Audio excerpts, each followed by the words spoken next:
Welcome to Ear Biscuits, the podcast where two friends, lifelong, talk about life for a long time. I left that word out, but I put it in later. I'm Link. Wow, and I'm really wanting you to do it again, but I'm not gonna enforce that. I'm Rhett. This week at the round table. You're my friend, lifelong, man. This week at the round table of dim lighting, we are picking up on our Friendship Through the Years series. This time we are talking about the high school versions of us, and specifically the high school version of our friendship. Because as we were just talking about a second ago, let's be honest, when two friends, lifelong, talk about life for a long time, we end up treading through some of the same ground. Like we've talked about the way that we were engaging, each of us were engaging with our sexuality through the years in high school. Sure. We've talked about how we engage with our spirituality, and now we're kind of homing in on how we've engaged with each other. Yeah, and not sexually or spiritually necessarily, but just as friends. And so lifelong. So we might be revisiting some of the same territory, but hopefully bringing some new perspective to it. And also, you did bring some yearbooks, I see. Yeah, I asked you to bring yearbooks, but it was this morning. It was 7 a.m. I believe. I thought you had plenty of time to find your yearbooks. Well, I'm not gonna, I did look. I have a section. I should have told you a week ago. I have a section in my garage that is in need of reorganization that is those like Rubbermaid boxes, and they're 3 deep and 2 or 3 high. Yeah. And it's up on this thing that I have to get on top of a ladder and stand. I literally have to stand. I did it this morning, and I feel bad about this. This is like a 6-foot step ladder, and in order to get to the top box, I am standing totally on top of the ladder. Do not like do on that. The green part at the top that you're not even supposed to put a foot. I'm putting both feet on that. Too tied to yours. Like economically, we are too tied together for you to be teetering on top of a ladder. I have excellent balance for a tall person, though. That's true. You're 12 foot 7 inches above the garage floor, the concrete floor. I thought about asking my wife to hold the ladder, but that would have required coming back down the ladder, going up the stairs. The top 2 steps of a ladder are not steps. Yeah. I'm ashamed. They're to be leaned on. I'm ashamed. And you still came down with nothing. I still didn't find the yearbook. Nothing to show for it. Because I think they're in the way back. Can I ask you something totally unrelated before we get into this, based on something that happened to me this morning? It's very fresh. I love changing subjects. When you go to the bathroom, here at the office, we're still wearing masks in here. It's the utmost protection for everybody in our studio. So we're still in mask mode indoors as people are working. When you go to the bathroom. I'll take my mask off, is that what you're about to ask me? And do you take your mask off? No. If you poop in the bathroom, do you take your mask off? I mean. Yes or no? No, why would I? So I could smell it more? Well. That's one of the benefits of, I hate wearing a mask. I've established this with my beard. I hate it. I have to comb the beard out. But when I go to the bathroom, I actually think to myself, this is like one scenario where it really, because even when you're thinking about a virus, it's not tangible. And sometimes you're like, is this really doing anything? But when I'm in the bathroom and I'm pooping, I'm like, this mask is doing things for me. And also doing things for me to not have to think about who was in here before me and what particles they left in here. If what I'm about to tell you changes your mind, proceed with caution. I have no idea where this is going, but it must be that you don't wear a mask in the bathroom. I don't like to wear a mask in the bathroom when I'm pooping because you poop through your mouth. I don't. Boy, that's hilarious. No, I don't poop through my mouth. Well, you jerk. Okay, well, jerk. It was a joke. You didn't. But I do believe that actually is a thing that can happen. Poop through the mouth. I don't want to talk about that. It's probably on WebMD. I take my mask off when I'm pooping in the bathroom because I don't want to suck in. I don't want all this poop stuff to get caught in my mask that then for the rest of the day, I'm slowly breathing in poopy particles. You're not breathing in, it's on the outside of the mask. It's in the mask, and then some of it gets through the mask. Yeah. Where have you read this? What research paper? I haven't read it anywhere, but that's what I do, okay? I'm almost sure the poop doesn't make it to the mask. It doesn't seem like I'm changing your mind, but so you'd rather whatever happened to Mr. Open-minded Rhett? So I mean, just be open-minded until I'm done with my story, okay? I'm closed-minded about things I'm right about. No. Can you keep your mind open until I'm done with my story? Okay, there's more? Okay. I haven't even told it yet. Okay, all right, I'm ready for more. So I sat down to poop this morning in the bathroom. I sit down and then I look over and I make sure the door's locked. And then I realize, you know what? I still have my mask on. I forgot to take my mask off and here I am pooping. And I don't want all these poop particles caught in my mask. I want my mask to be, I'm one of those people who takes his mask off to sneeze because I don't want sneeze particles inside of my mask. Do you set the mask outside the bathroom?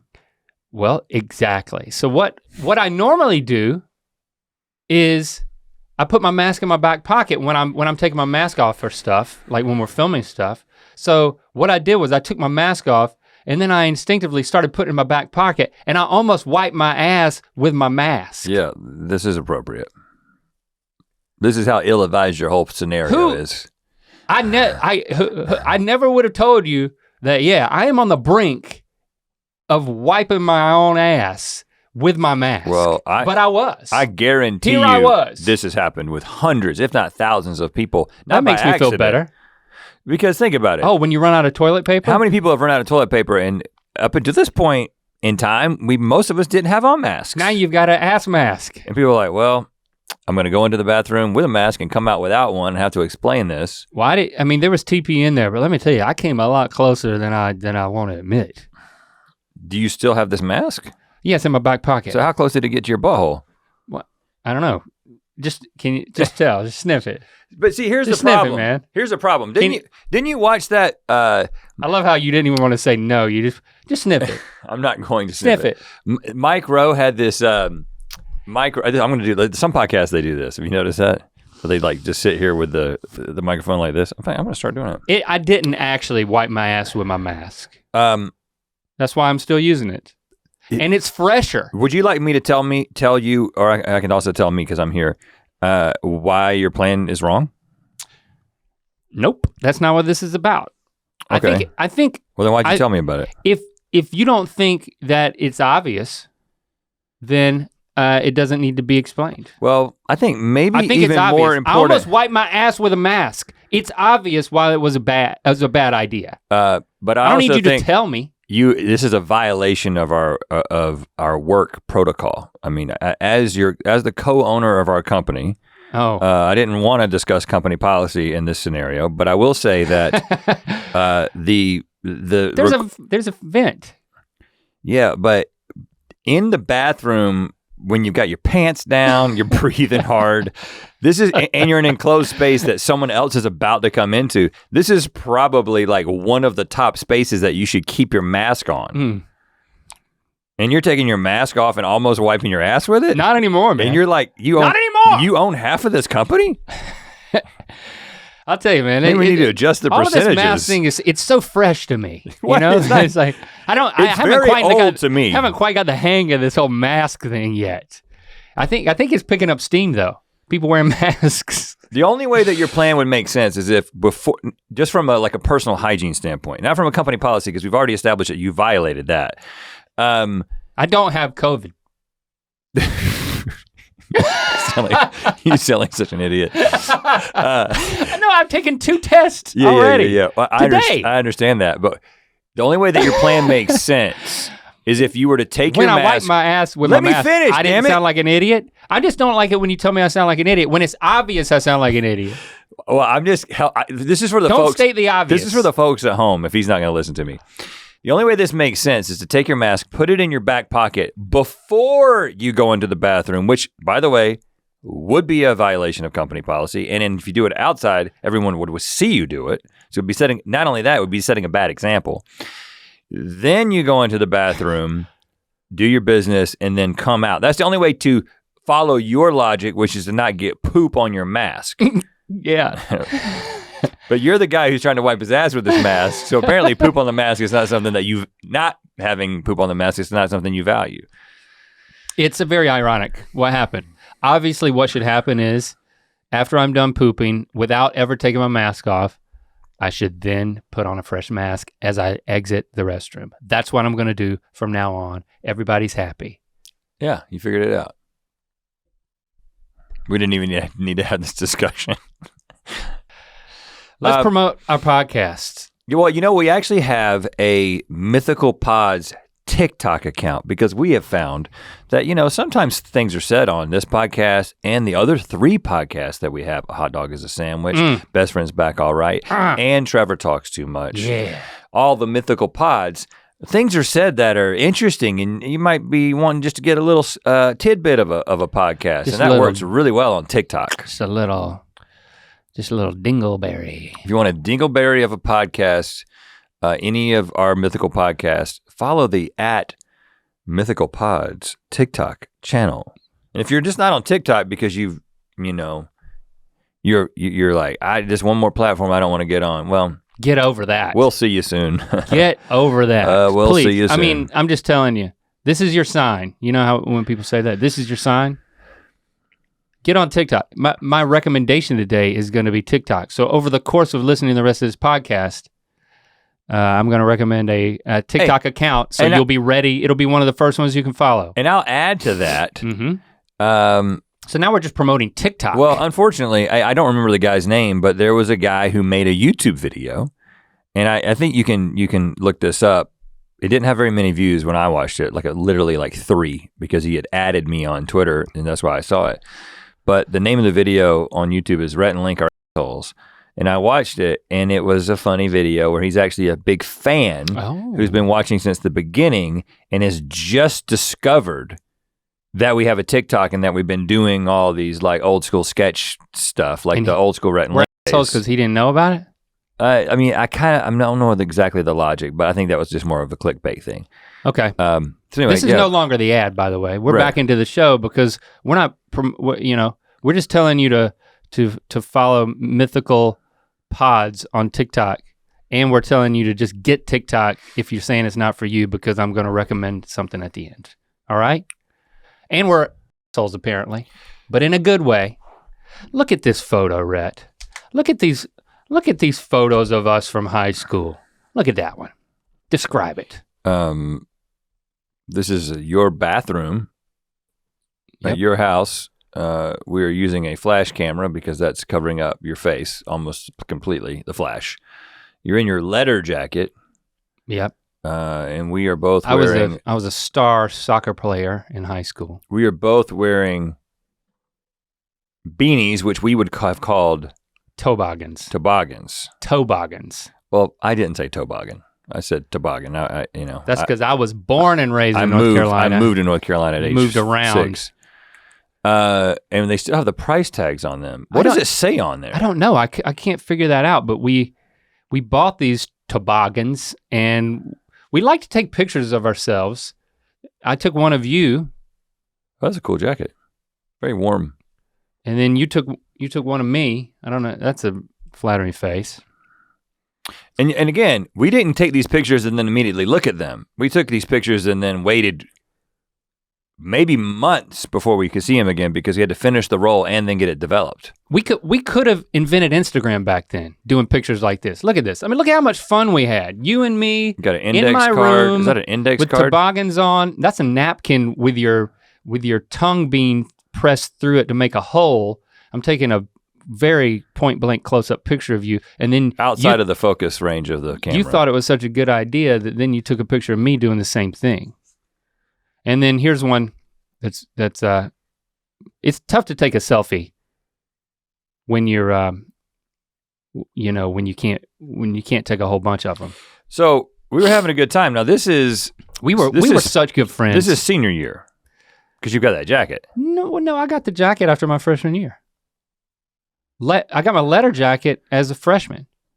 Are you 100% sure of this? Yeah, because there was no JV soccer team. Everybody was on the varsity soccer team. So They let you get it as a freshman?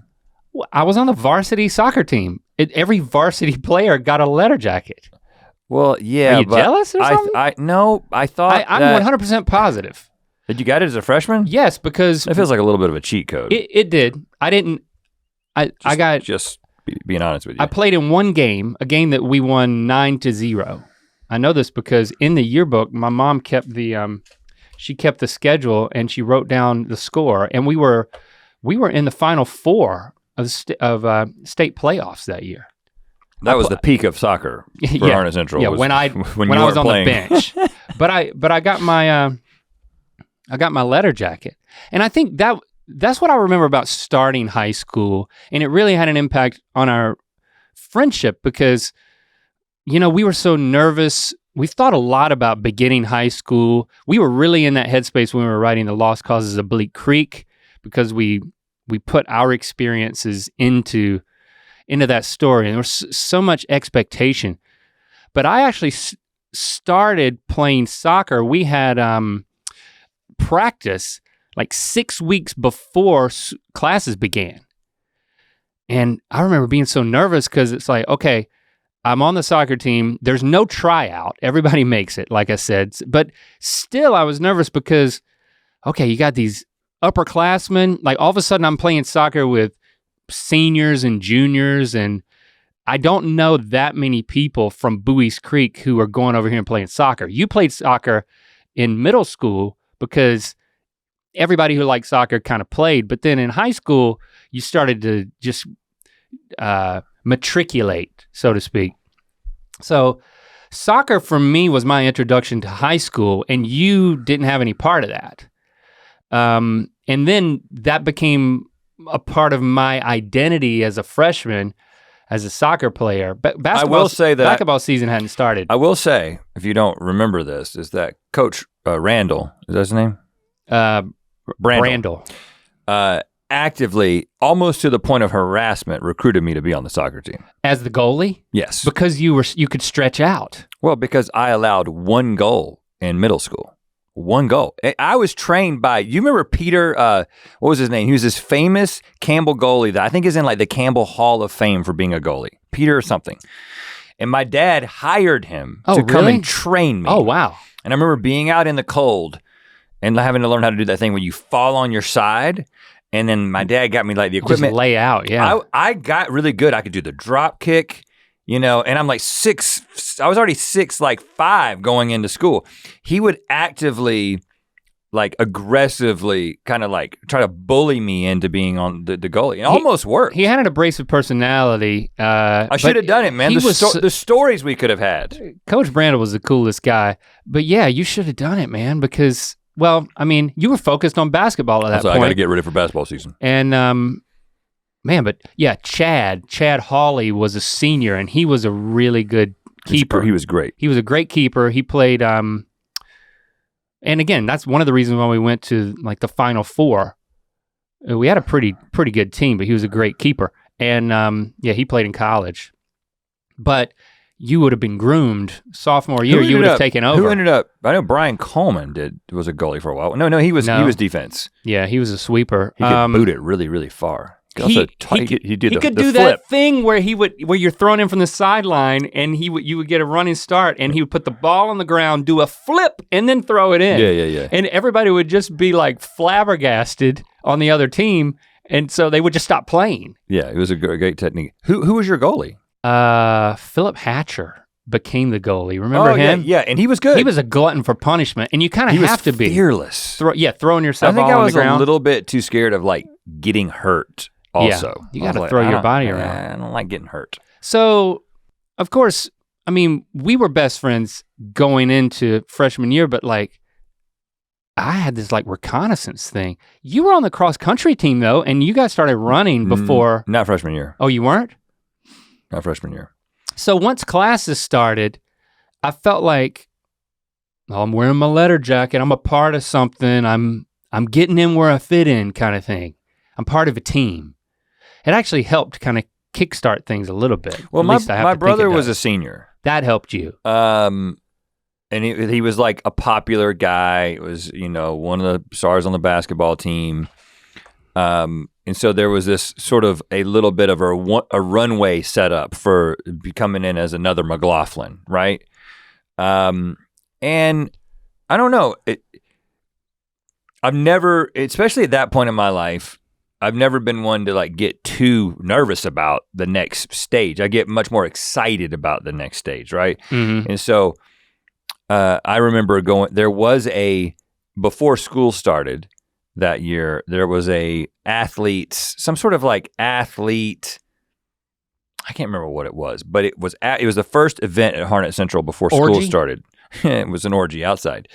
In the tobacco pit where everybody smoked. No, it was just some sort of get together, and my brother was going and I was gonna go with him, and I just remember thinking a lot about what I was gonna wear, and I wore these shorts, and of course I tucked a polo shirt into them. Braided belt? Had a braided belt that Hell yeah. went, it got close to the knee. Close to the knee. Tied into that knot and send it south. And no shoes, no socks, and loafers. Penny loafers with no socks. Wow. But you blended in with that, except being very tall and lanky. So tan. You know that like we sunscreen, we didn't understand that was didn't believe in it. We didn't think that was a thing that you could do.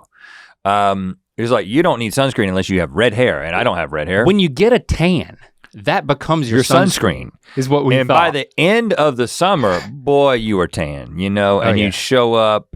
I just remember walking into that setting with just so much confidence. Oh, you had confidence. Well, going in. I didn't have confidence. Going in as a freshman, 6'5", you're looking down on everybody. You got a brother who's already paved the way. You know a lot of people who are going to be there. You know what I'm saying? You're good. You're bringing everyone from your school, because we were going, Buies Creek joined Lillington and Endanger all together, and Lafayette all together. So that's still the minority, and that's how I looked at it. I was like, we've got a faction, we're man. We're now at least a quarter of the school. A quarter of the population is a minority, right? Yeah, that was enough though. But yeah, it was like, and then all of these upperclassmen from all of these other places too. You didn't know them. You really didn't know a lot of the older Buies Creek people too. So, it was definitely an exciting time. I remember like there was no commons area in our elementary/middle school, where there was that break and everybody would like hum-haw around and fiddle fart around. After homeroom. So me being on the soccer team, you were focused on basketball, and then the basketball season started, I don't know, after a couple of months, I guess. That was October. That was a big separation for us that started to, we had identities apart from one another in ways that kind of like could get a little cliquish, right? And I think that was the first time we experienced that as friends. But what we discussed before for middle school was more like, well, you lived on that side of town, so you had your friends, and I was on the other side of town alone. Now it was more of, okay, I've got my soccer team, I've got some friends there. I made friends with Jason from Anger, and like he would invite me to his house. And I was like, okay, I'm hanging out with other people. So our horizons were expanding, and our friend group hadn't yet coalesced beyond what it would become in like sophomore, junior year. We started to develop like a friend group with some Lillington people, some Anger people, and a lot of Buies Creek people. And we had a pretty tight group there for a couple of years. But I remember freshman year, it was kind of this branching out. That is true, but I didn't see it that way. It's not something we ever talked about. Because I think more in retrospect. I definitely had this, again, we talked about it that summer between 8th and 9th grade, and going and swimming in the river. And this is when we had, at that point, definitely our friendship with Ben had really transformed. And so that summer going to the river was something that was pretty much me and you. We still hung out with Ben when he felt up to it, but that he didn't. There was a lot of times when he didn't feel up to it, and making that phone call and seeing if he was feeling okay, it just created this thing that me and you became this unit. And so we talked about what we were going to experience, what we were going to do, and of course I was talking a lot about all the women that were going to be here at this place. But there's 1,000 people. We're going to this place that's got that many more women, and I saw us as this like unit that I kind of just took that for granted, that like, okay, well, I'm not going to try to find another best friend or anything, you know. It's like I was never threatened. I didn't think there was anything that was gonna fall apart at this point. Yeah, we were definitely getting closer than ever, but it was the first time that we had aspects of our high school identity that were completely separate. Like you as a basketball player, right? Yeah, I mean, there was a little bit of that in middle school, but it began to develop more. But I was friends with everybody on the basketball team.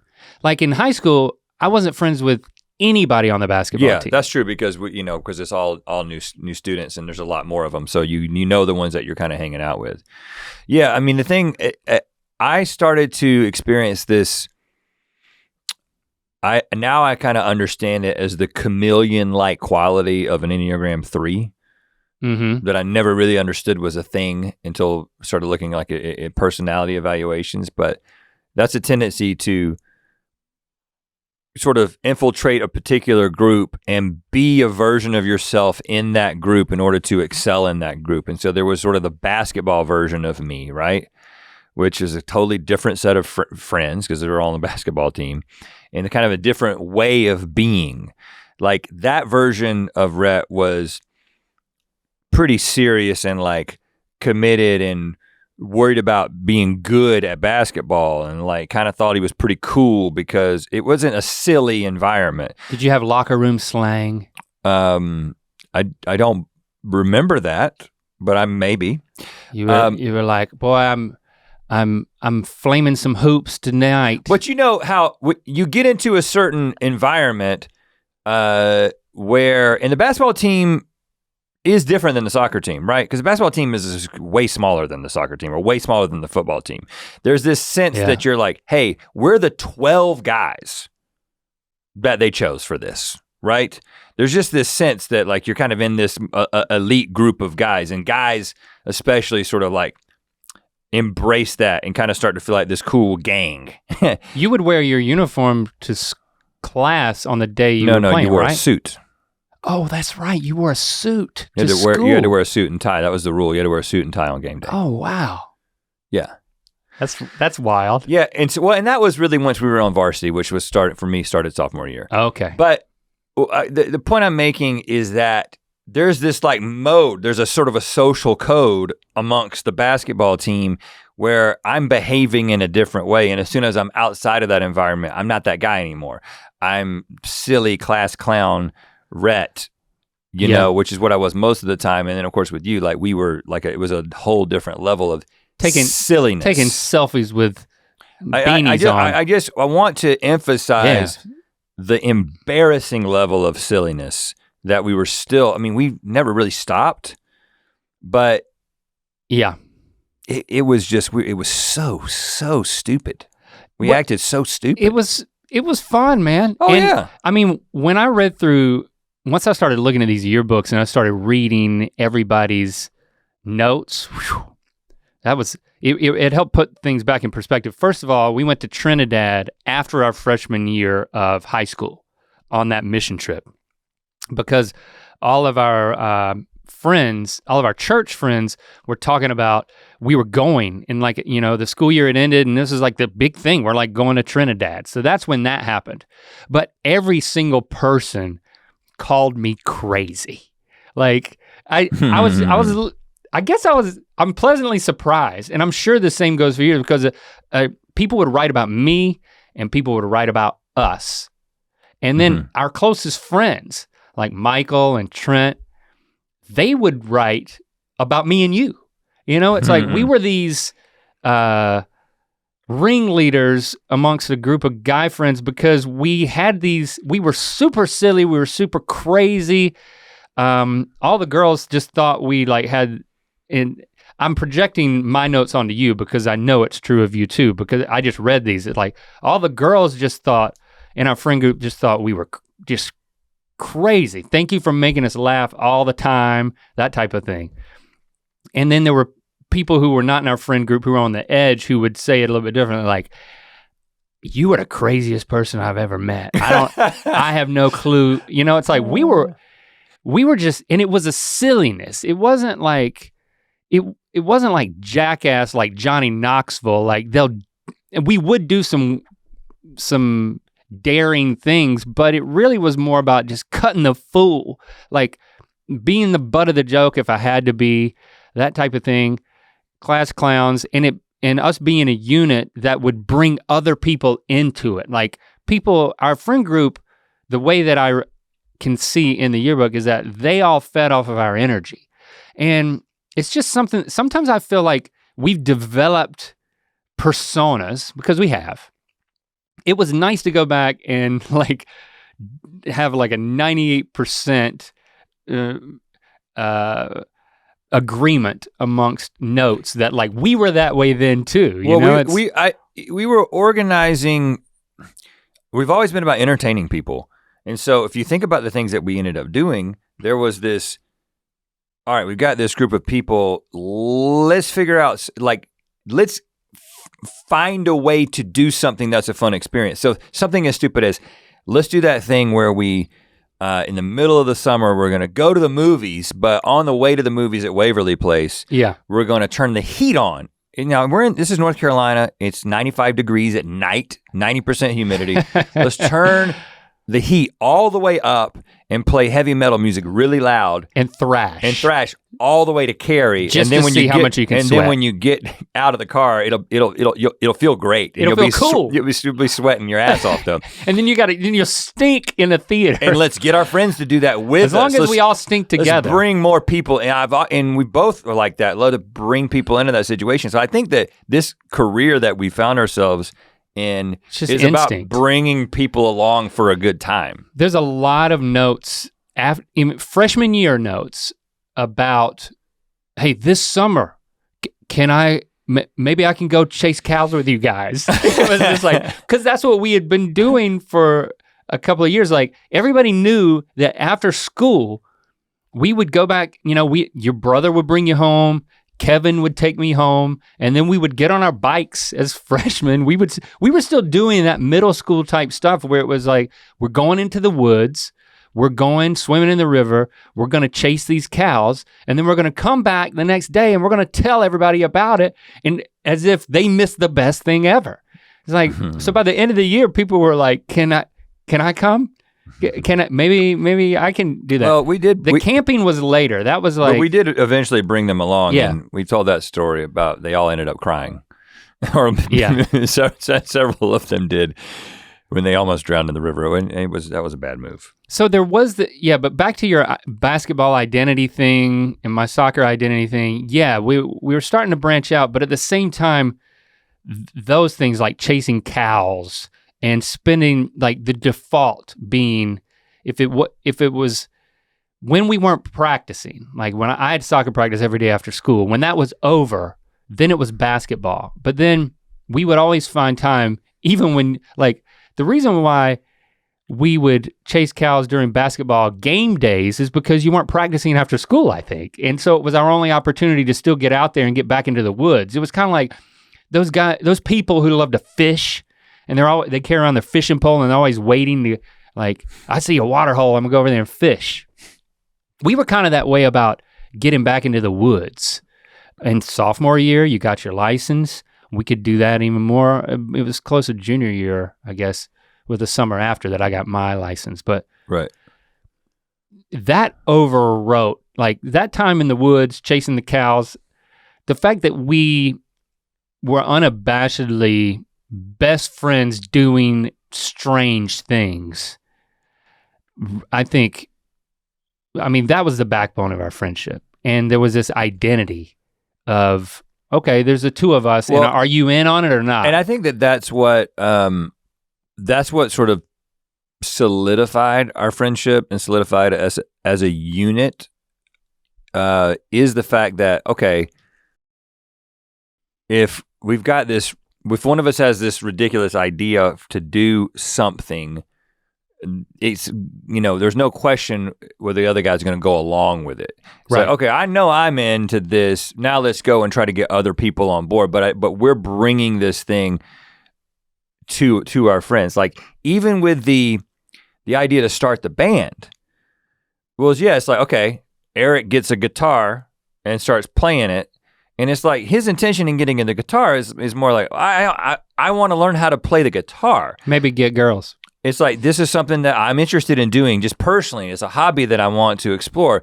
And then we're immediately thinking, well, yeah, but we need to start a band. It's like, you've got a guitar, we are all friends, that means we should start a band. That just seemed like the logical next thing. It's like, how do you blow this idea, the seed of this idea, out into something that is this big experience? And me and you didn't, there wasn't this like stopping to convince each other. It was like, all right, yeah, band, great idea. Now let's convince some other people about this. Yeah. That was the kind of mode. And I think that doing that without ever having to confer about it it's the reason that we ended up working together. And because people are always like, we forget. 2 is a majority with any idea. But people forget, we forget the sort of novelty of the depth and length of our friendship, but also the fact that, you've been working together for all this time, and like, how does that work? And how do explain that to me? And it's like, well, because there was a unwritten language that was being developed and honed over many, many years, where there's a whole lot of other things that normal business partners have to have a conversation about something. They have to work through something. They have to get on the same page about something. I'm not saying we're always on the same page. We're very different in some ways, and we work through things. We have a lot of conflict. We've talked about that in the past.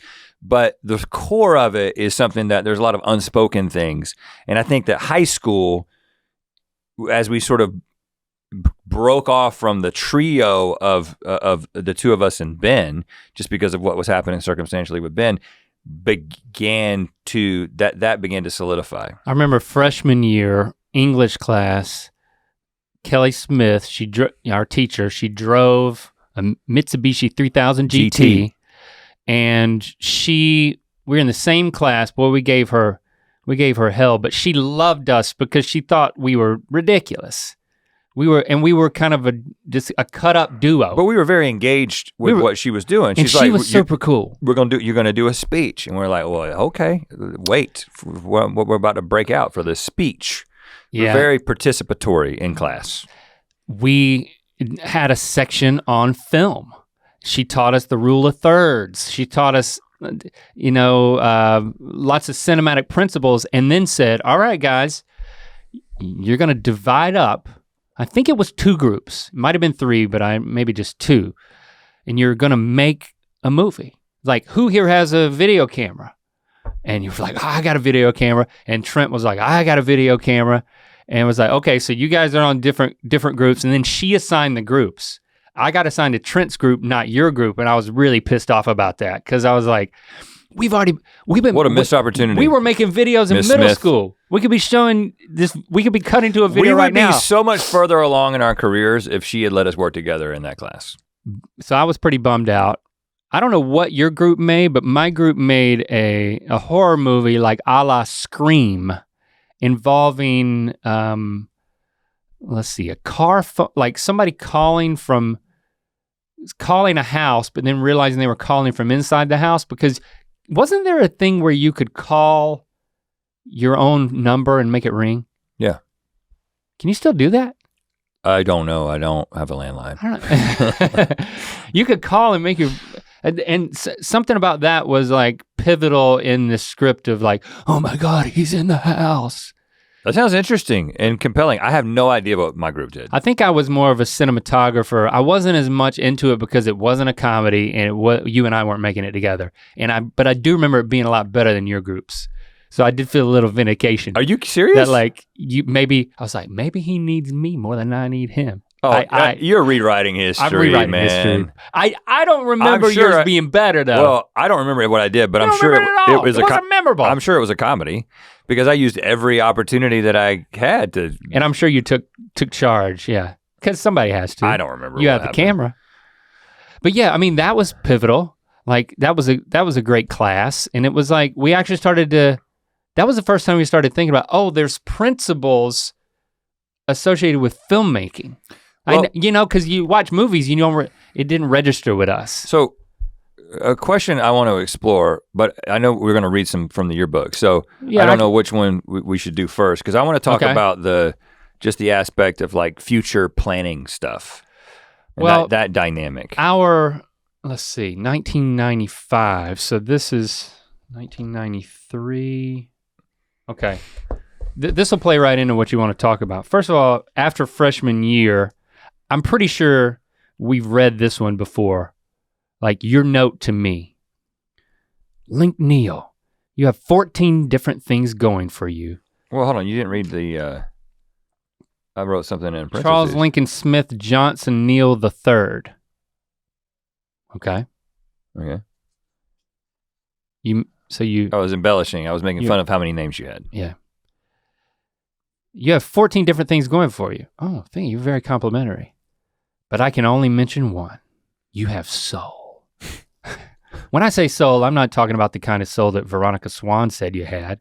I don't remember her saying I had soul at all or what kind it was, so I can't comment on that. But I'm talking about the kind that Run DMC or DMC, you just spelled it 3 different ways, talks about. I think you thought that was funny. Like I would what did it do? Like it was alternate spellings of DMC. Oh, and then like some like phonetic spellings. Phonetic, yeah. If you got the soul, then keep the soul. If you ain't got the soul, then get the soul. Fart blossoms only come once a year, so don't let them pass by you. If you try hard, you can catch one in a net. If you don't catch one, then buy one. I'm sure your granddad has plenty. My granddad Clyde, my papa, he would always call me a fart blossom. Right. And you signed it Rico, and then in parentheses you put stupid. So it was self-deprecating. P.S. I wanted to do something that would mess up your yearbook, so look down. And then in a big scrawl you wrote, Rusty Jernigan. Which was another guy we went to school with. Yeah. So I signed as another person very big and obnoxiously. There was nothing meaningful in that. There was nothing heartfelt in that. Oh, come on. There's a lot of heartfelt stuff in that. I mean, if you got to read between the lines. I really want you to dig up what I wrote in your yearbook, and I'm sure it was equally as stupid. Hold on, but I mean, yeah, I'm trying to crack you up, but read between the lines, man. There was a connection there. What? Okay. That's like 14 different things you got going for you. Yeah. Well, that was nice. You've got soul. That's the best compliment you got in the whole yearbook, probably. Yeah. I still don't know what you meant by it, though. I don't either. It's been a while. And then the fart blossoms part, that's just silliness. Just prose. That's just prose. It didn't rhyme. Let's see. Coming of age, 1995. So this is sophomore year. I think they gave us our yearbooks way late. The graphic design on this. Well, the graphic design on the looks 93 like an oil spill. Horrible. It's like somebody discovered fonts for the first time. It's like, well, let's use all of them. Yeah. Not all there. That's what we were. What's this on the back? Not all there. But here's the best. What does that mean? I mean, we weren't on the yearbook committee, so we can't take credit for that non sequitur. Not all there, but here's the best. Coming of age. This is a slightly better one. Yeah, this is tasteful. Design-wise. Yeah, I wrote on the inside cover, Link Neal will never come of age. That is hilarious, man. Yeah, that's true.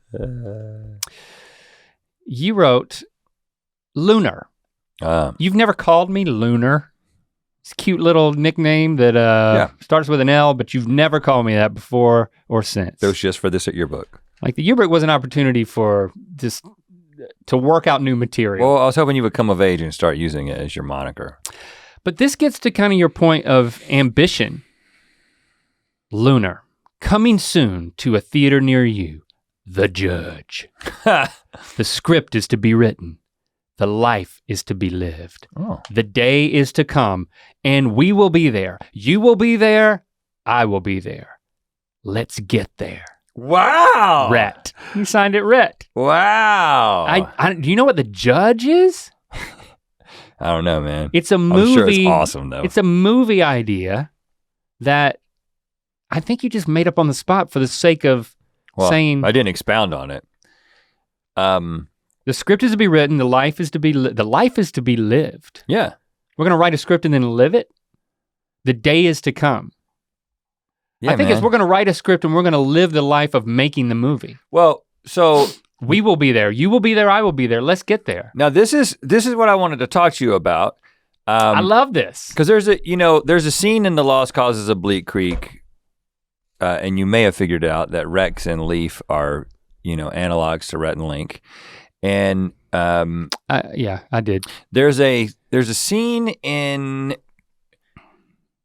the book where Rex is like getting Leaf to think about something in the future and something that they're going to do. I think how they're going to meet. They're going to have breakfast with Robert Zemeckis. Yep. And that was in the book because it was very indicative of the very big dreams that I would like bring into our friendship and be like, come on, man, we're gonna do something amazing. Oh, yeah. And this is the plan. We're gonna go, in one point, we're gonna go to UNC Asheville. I'm gonna play basketball there because they've come to see me play and they've written me some letters, and so they're kind of recruiting me. Junior year.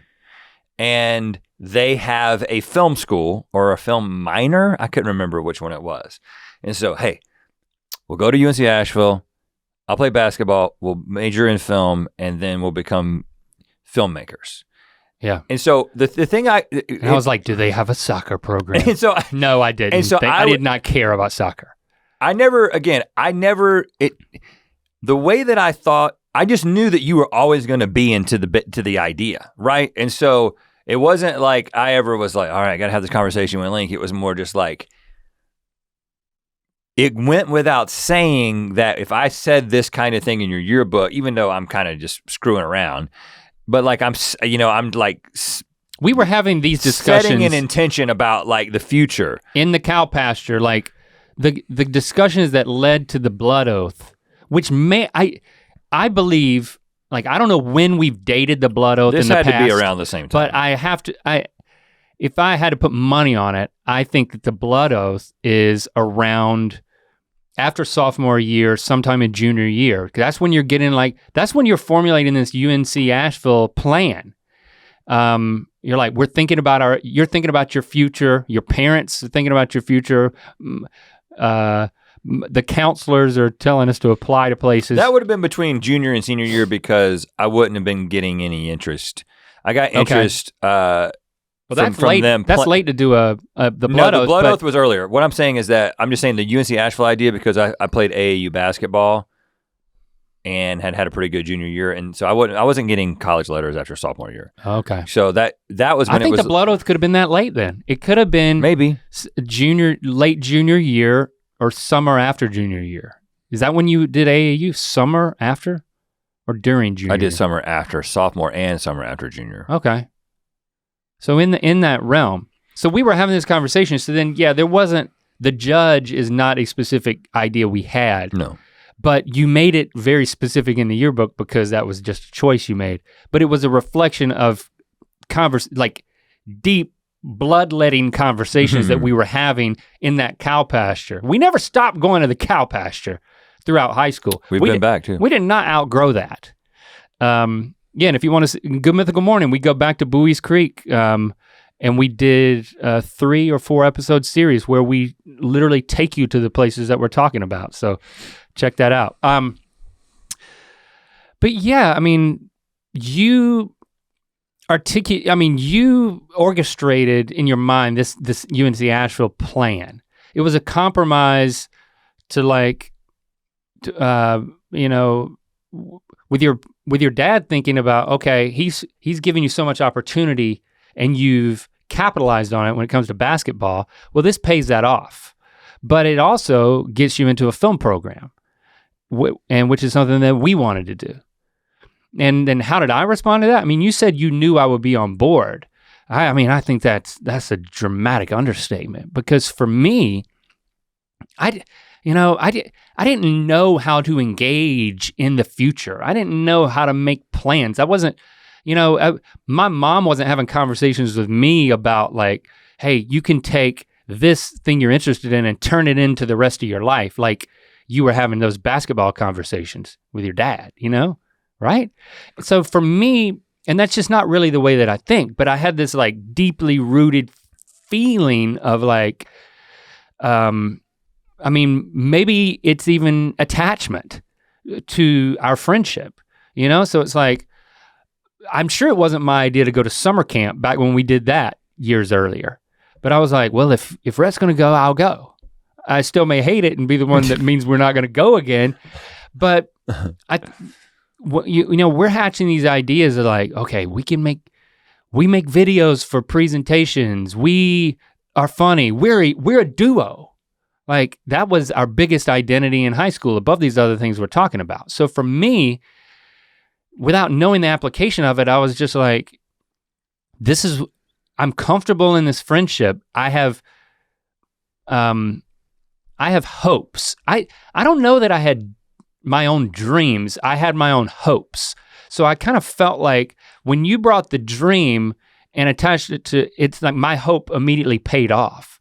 So it was like this huge relief. I felt like as much as you practice basketball with your special shoes and your blocks and like we couldn't go and swim in the river until you had shot 100 basketball shots, maybe 300. Like I would go over to your house and just sit in your yard and just be like, what the hell, man? Yeah. It's like, hurry up, dude. It was just like I was just waiting on you to get done so we could go chase cows. So that dynamic was at play on the macro scale too of like, who am I to say, hey, yeah, let's hatch a plan to be filmmakers. I felt like I was at the mercy of like this basketball plan. So when you start saying things like, we can do this, I can do both so that we can do this. And because that's what I really want to do. We need to do something. It's like, making a blood oath for me was such a validation of my hopes. So it was like, oh, this is official. Rhett actually prioritizes what we can do together over this basketball thing. Cause leading up to that for years, it wasn't like, we didn't have those type of conversations about everything. It wasn't, I'm sure there were many times where there were like question marks. And it was like, well, I'm not gonna push this. I'm also not one to like, have specific futuristic dreams.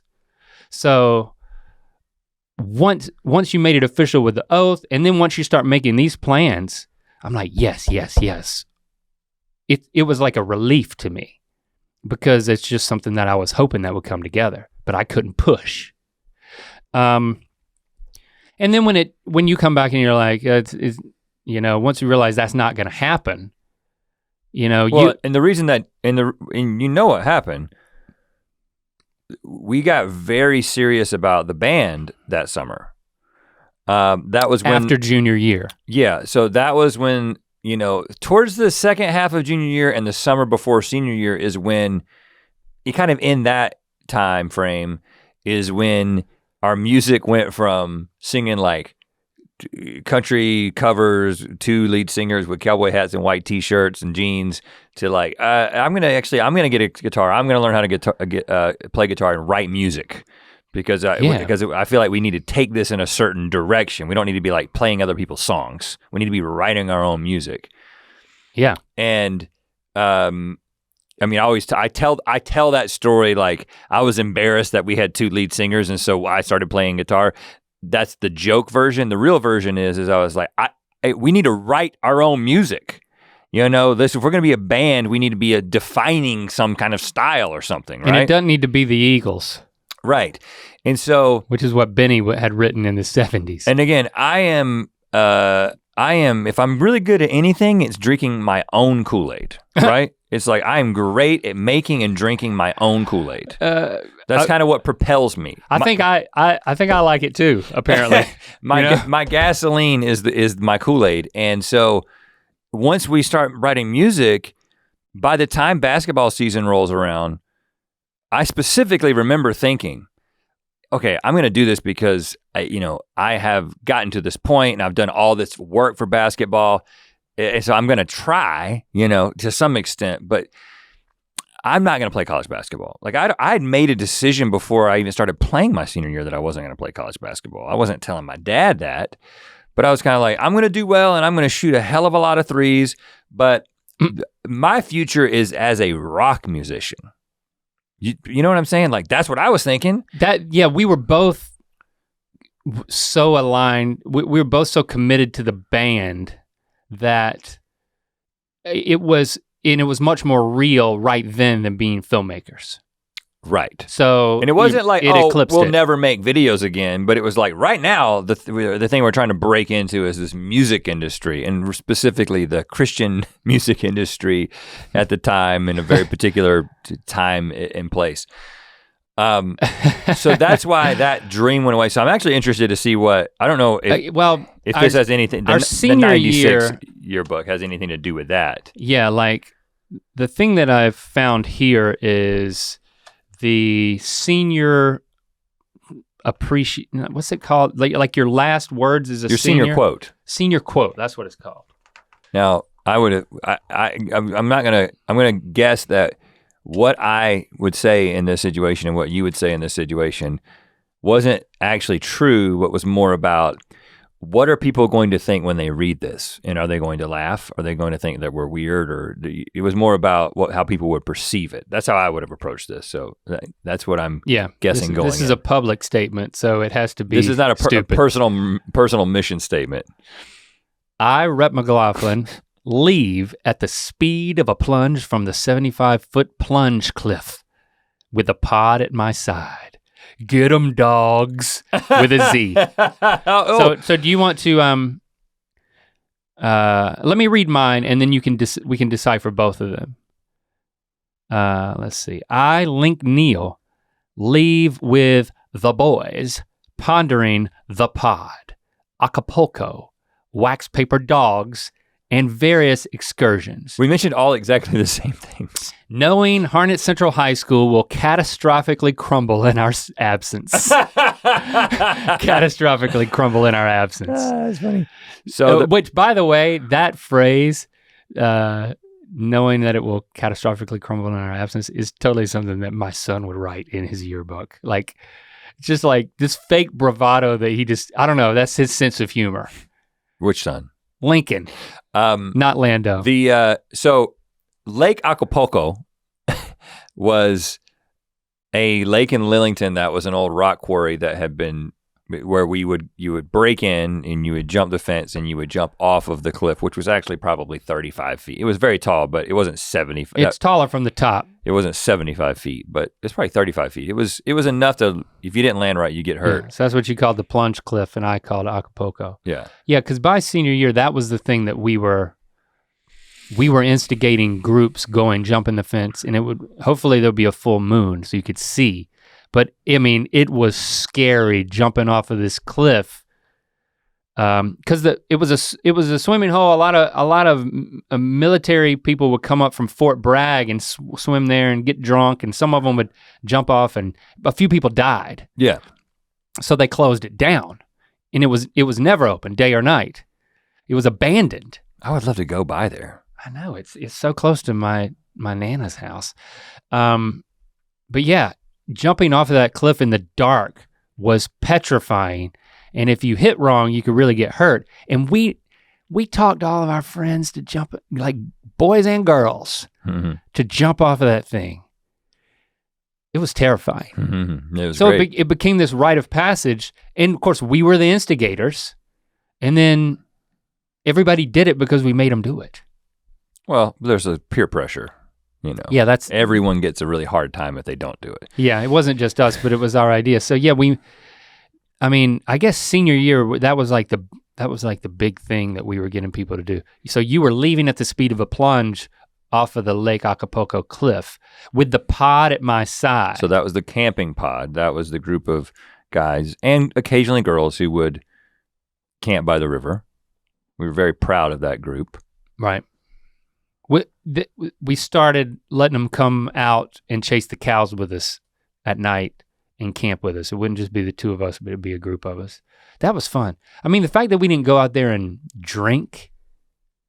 I think most people probably expected that was what was going to happen. They expected it, but it's like, no, we're gonna we might drink some Coke. That's not what we do. Yeah, if some of our other friends were in charge, then we'd have been drinking. And I'll tell you, that would have been fun. It could have been really dangerous though. Yeah. Especially crossing the river. So I'm glad we didn't for our own safety, but because we were in charge, we got to set the rules, and and we were very pious because, again, the third piece of this, when you're like, get 'em dogs, it's like the wax paper dogs was like the biggest thing on our mind. It wasn't like, you're gonna see my film. We didn't put that, neither one of us put that, and we put the same thing. Like we had really developed our group of guy friends and then our group of guy and girl friends. So the message I wrote to you is not compelling here? No. Actually, there's not one. What? You did not write in my senior yearbook. How is that possible? I don't know, man. I don't know. Maybe it was just too pure. Yeah, you didn't write it. I'll look again. I mean, surely I did somewhere.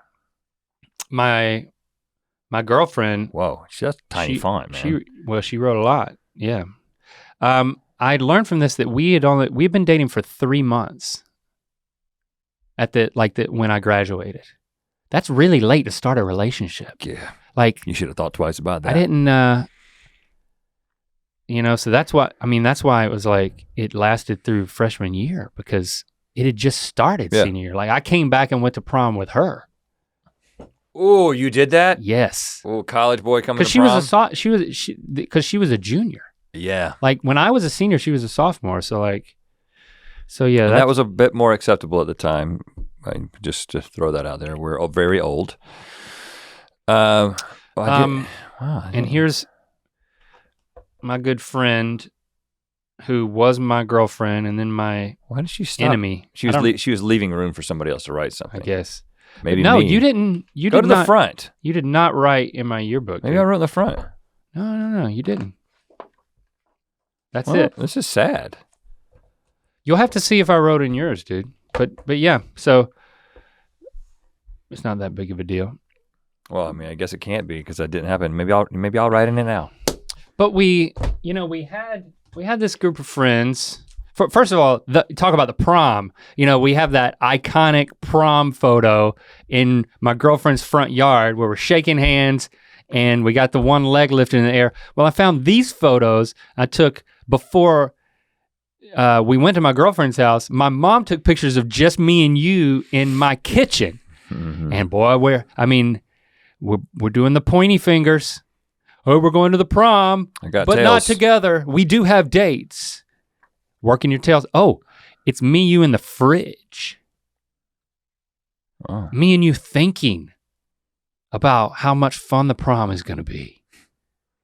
This is just us getting ready for meet and greets in the future. We have to come up with different ways to pose. And here we are shaking hands, but we did not lift the leg. This is the precursor to the leg lift. And then there we are just kind of styling in a wide shot. Total side note here, when I started looking back through these photos, I was like, oh man, I remember my kitchen. It's like the photo, my mom was taking a photo of us, but I'm just looking around that kitchen. It's like, you never just take photos of your childhood kitchen thinking when you're a middle-aged man, it will trigger so many memories.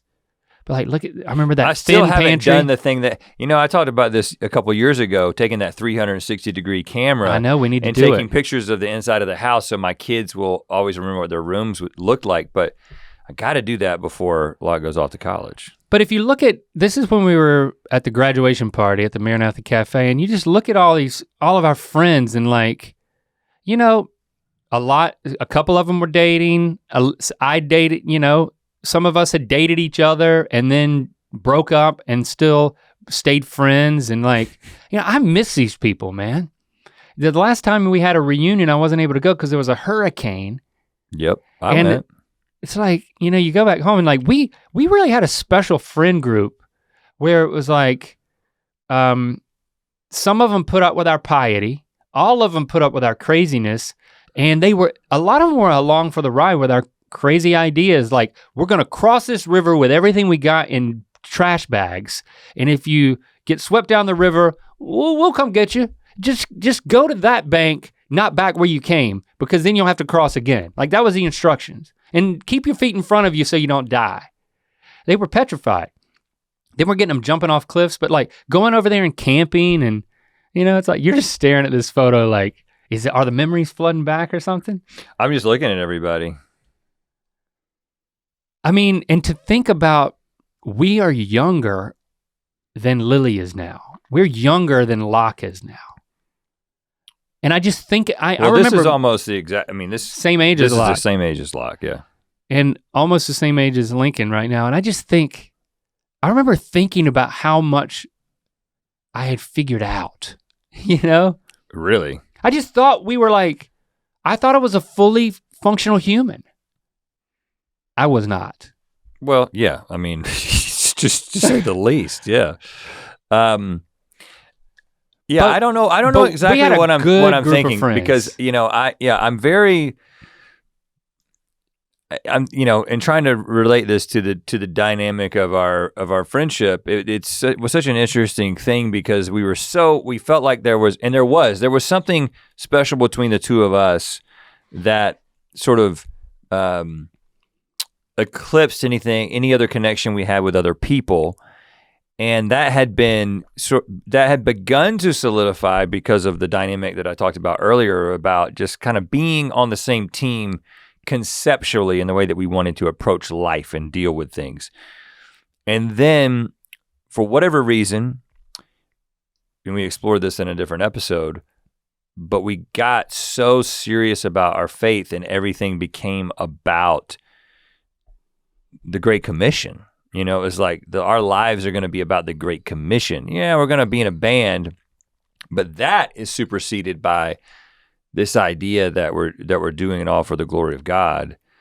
And because none of the other guys in the group were like, okay, I'm gonna go along with that. I mean, of course the guys in the band did, but they were like in different grades, and you know, we were friends with them through the band. We just had this like double whammy connection, because there was a conceptual sort of stylistic connection, but then there was the worldview connection. So wrapping up high school and getting ready to go into college, there was just this, and again, this wasn't anything we processed. You can only kind of see this looking back. There was a very unusual connection that we were then taking into college, because we were also like, oh, we're gonna go to college and room together and study, you know, the same thing essentially. Oh yeah. We're gonna get it. To me, there's this thing with twins, right? And you've got different types of twins. But you've got the twins who get to the end of their high school and they begin making decisions about college, and they're like, well, of course we're gonna go to the same school and we're gonna have the same, and we knew twins like that. We knew twins that you kind of experienced in college. Mm-hmm. But in twins, eventually sometimes they make a choice, sometimes they don't. I mean, thanks to the internet, I know about a set of twins that married a set of twins and they all live together. It happens, I guess. Interesting possibilities there. But even for twins, that's a point where it could be a point of separation. That was never on the table for us. It was basically, I was gonna go to college wherever you were gonna go to college. If basketball was a determining factor.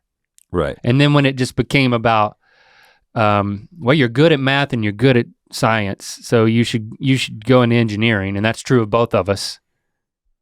Yeah. And Michael Juby's parents took us to visit State's campus, and we were close with Michael. Yep. And Trent was going to NC State. Michael was going to NC State. So it was like, and they were part of our pod. Don, he was going to NC State. Nobody else from our friend group was going to NC State. But most of the dudes, that's 5 of us. Yeah. So I'm actually surprised. Don went to DCU. I think he thought he was going to State, and then maybe he switched up. I think that's what happened because he wrote a note in my yearbook about going to state together. But I'm actually surprised that we didn't stay closer with Trent and Michael, but they were on the other side of campus. And of course, we're not gonna get into college if we keep this series going.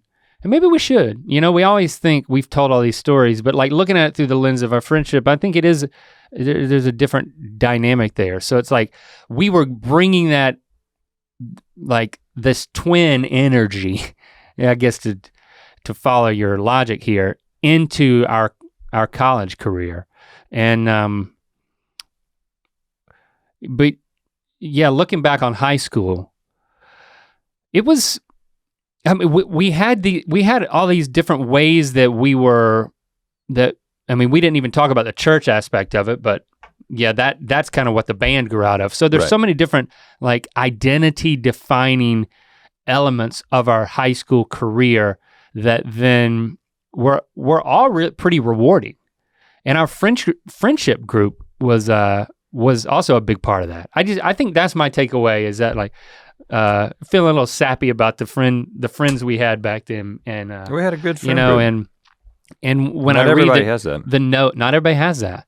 When I read the notes, it's like, to me, it's like, man, you were so crazy. Thanks for bringing so much to our friend group and to our friendship. We weren't always on the best terms, but we always came back together as friends. I still love you. Like all the girls at some point, there must have been a thing, because most of them ended up saying to me, you had a way of crossing all of them. Blah blah blah blah blah. But I still love you. You know? Yeah. Well, that's not surprising. So I'm sure in their own way, all Mythical team members can feel the same way, even now. Yeah, exactly. Like, ask Stevie, she's like, oh, yeah, Link, but I still love him, I think is how a lot of people feel. You got to dig up your yearbooks, man. Don't stand on the top ladder. I'll find them. I need to get a robot to help me. So do you have a rec? Oh yeah, let's get to the rec. TikTok. I recommend following, this is Ranger Keith. Have you seen this guy? No. He goes out into the woods and it's almost meditative. And he's like, hey, get out of your head. Are you doing your best? And are you being reasonable about what you're... That's not the one I want to show you. Hey, it's Ranger Keith. I'm out birding this morning, and I thought you might want to take a minute to just wind down a little bit. We're just gonna sit and listen and be present. If you don't know your bird calls, that's okay. I'll just tell you what they are as we go. That psst over there was a blue-gray gnatcatcher. Cheeseburger, cheeseburger, cheeseburger. Down the hill is a Carolina wren. Carolina wren. Freep. Northern Parula. They just got here. Parula just got here. Carolina wren again. Carolina wren again. Northern Parula again. Northern Parula again. Peter, Peter, Peter. Peter, Tufted titmouse. Tufted titmouse. Angry squirrel. All right. I'll see you later. There you go. I'm mesmerized. This is Ranger Keith. Is he in North Carolina? I love you, man. I don't know where he is. He's with birds. Well, I mean, Tufted I guess the titmouse. Carolina wren can migrate elsewhere. I love a tough titmouse. Not titmouse, whatever it is. I don't know. Wow, he's a very peaceful man. Yeah, that's what you get on TikTok if you want it. Anything you want, yes. It's not. Anything you it's want. not dancing. I mean, it is dancing teenagers, but none of those come up in my For You page. So # Ear Biscuits. Thanks for experiencing our friendship with us again. yes. To watch more Ear Biscuits, click on the playlist on the right. To watch the previous episode of Ear Biscuits, click on the playlist to the left. And don't forget to click on the circular icon to subscribe. If you prefer to listen to this podcast, it's available on all your favorite podcast platforms. Thanks for being your mythical best.